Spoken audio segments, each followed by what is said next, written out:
Hey everyone, welcome back to our channel. If you're new here, please subscribe. I'd really love that. If you're returning, how you doing? What we're going to be talking about today is the dollar. In the past few weeks, major countries have been moving away from the US dollar. And this is raising doubts about the dollar's long dominant role in the world. 8 weeks ago, it was just, pariah nations like Iran and Russia trying to de-dollarize. And now it's Brazil and it's France, even Saudi Arabia. And the linchpin of the decades-long petrodollar arrangement. So if the dollar does lose its position as the global reserve currency, it will be catastrophic for the American economy. Now, catastrophic for the American people on whose backs 80 years of reserve status were built. And it will subject billions of foreigners for whom the dollar has meant decades of being bullied to history's greatest bait and switch. Now, in late March, Saudi Arabia announced it will price oil in Chinese yuan. So even, MSM is worried about this in a rare display of situational awareness. They're even calling this hyperinflation. Okay. The dollar has been the undisputed global reserve currency since the 1940s. And reserve currency status looks great on paper, right? Yet you get to print stacks of green paper and foreigners give you this cool stuff for it, like toasters and luxury cars and copper mines. The problem is, who profits here, right? Who gets paid when foreigners crave this green paper? Unfortunately, it's not the American people anymore. It's whomever is printing that green paper. The Fed, meaning the Treasury, okay, to whom they hand their ill-gotten profits, and, it's Wall Street, right? Commercial banks. So to see why, imagine foreigners didn't want the dollars. The Fed and the banks could only print a little bit, since printing a lot would create inflation and voters would toss them out. Well, we're living with inflation right now. And this inflation is literally, our wallets are barren, right? But if foreigners want a large number of dollars, the Fed and the banks can print that a matching amount. It's like a river flowing into the money supply reservoir, matching up with a river flowing out to foreigners. And the reservoir stays stable, and voters don't want any trouble. But if you notice where the profits went, that river of foreigners didn't go to we, the dollar holders. We are the reservoir. We are unchanged. And the profits went right through us to the source of the river, the US Treasury, Wall Street. So, like the rest of our financial system, it's like a hustle. The American people think that they are benefiting from this reserve status. No. The profits were sucked out and handed to the people who designed the institutional fleecing that we call this financial system. Now, here's the problem. What if foreigners suddenly didn't want those dollars, that green paper, anymore? Maybe China's paying them to sell the oil in the yuan. Or maybe the Fed lost the plot and creates too much inflation, which it's obvious, right? So demand dries up. The dollar starts to lose value, which Bingo, right? And the foreigners start to worry that their life savings and their corporate treasuries are melting, which, yeah, it's happened. They sell out of the dollar. A little at first, more and more and more, it accelerates. Now that river of foreigners reverses and flows back into the reservoir. It ebbs and it flows, ebbs and it flows, right? The dollar, boom, collapse. Now the 70 years of Fed and Wall Street money printing comes rushing back like a tsunami, running up a canyon. And we're talking double-digit inflation here over multiple years at a minimum. And if they screw this up, reserve currency status could turn out to be a trap. An absolute catastrophe for the American people. So what happens to all of our dollar bills? $5, $10, $20, $50, $100. Okay, what happens to all that green paper? What happens? Well, for starters, the foreigners, they don't need it. Meanwhile, there's extra dollars that nobody wants. This makes the price of the dollar fall, and it gets weaker. Look what happened in Venezuela. They were making crafts out of their paper money.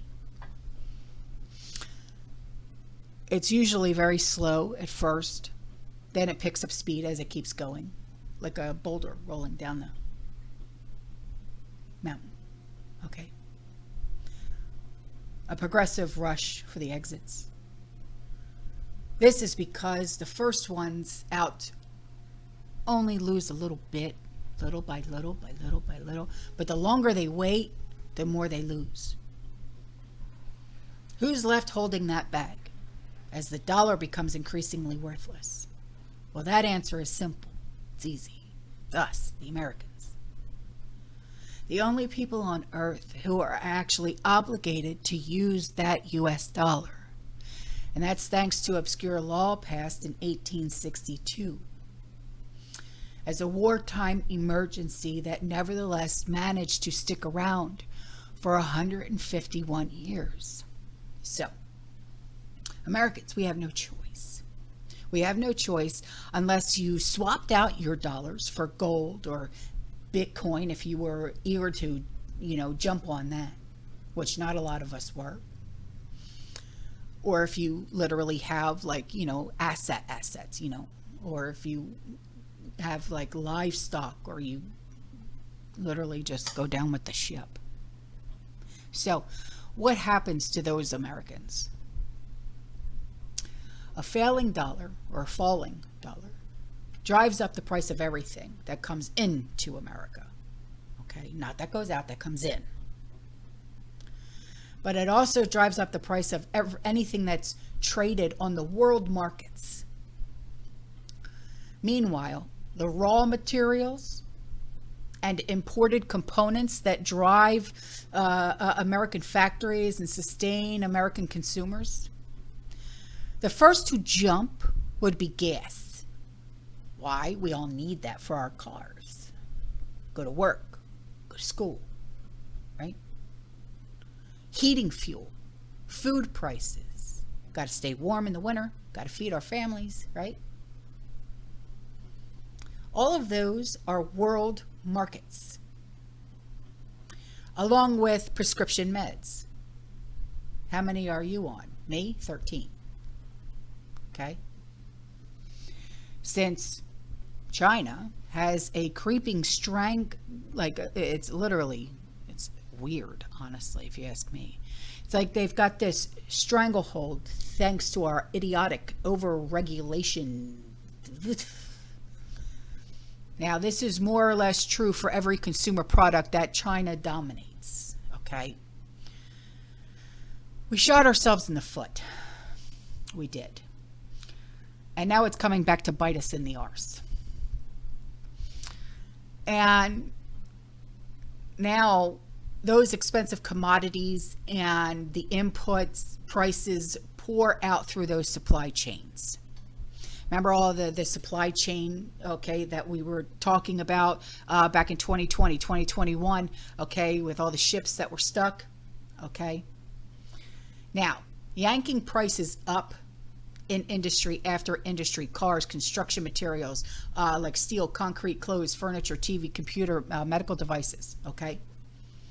Gone are the days of affordable luxuries. Now, you literally gotta, okay, no more arm and a leg. It's more like your torso and your head now. All right. And that's when the main event begins. Capital flows. If foreigners get nervous, they sell not only dollars, they sell assets denominating in dollars.